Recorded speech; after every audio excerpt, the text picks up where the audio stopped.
সবাইকে শুভ বিজয়ার প্রীতি ও শুভেচ্ছা। ভেবেছিলাম পুজোয় অনেক রেসিপি বানাবো, যেটা ইতিহাস হয়ে গেছে। তাই আজকের রেসিপি ডাব চিংড়ি। তো প্রথমে হলুদ সর্ষে, কালো সর্ষে, পোস্ত, নারকেল কোড়া আর কাঁচা লঙ্কা দিয়ে একটা পেস্ট বানিয়ে নিয়েছি। পুরো রেসিপিটা ক্যাপশনে লেখা রইল। এরপর 4টে মিডিয়াম সাইজের পেঁয়াজ কেটে নিয়ে ফুটিয়ে নেব পেস্টের জন্যে। এবার কড়াইতে সর্ষের তেল দিয়েছি, তাতে নুন হলুদ দিয়ে মেখে রাখা চিংড়িগুলোকে 1 মিনিট ভেজে নিয়ে তুলে নেব।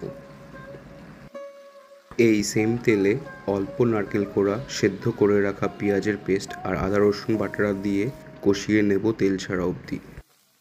দিলাম সর্ষে পোস্ত পেস্টটা, দিয়ে নাড়িয়ে চাড়িয়ে অল্প স্বাদ মতো নুন আর ডাবের জল দিয়ে ফুটিয়ে নিয়েছি। এবার দিলাম নারকেলের দুধ, 4-5 মিনিট নাড়িয়ে চাড়িয়ে দিলাম ভেজে রাখা চিংড়িগুলো।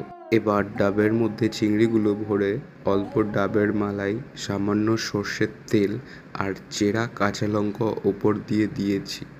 তোমরা চাইলে আটা দিয়েও উপরটা ঢাকতে পারো। আমি এরকম ফয়েল ব্যবহার করলাম, ঠিক করে কাটতে পারিনি ডাবটা। ব্যাস 45 মিনিট গ্যাসের উপর বসিয়ে রাখলেই রেডি ডাব চিংড়ি, ফাটাফাটি।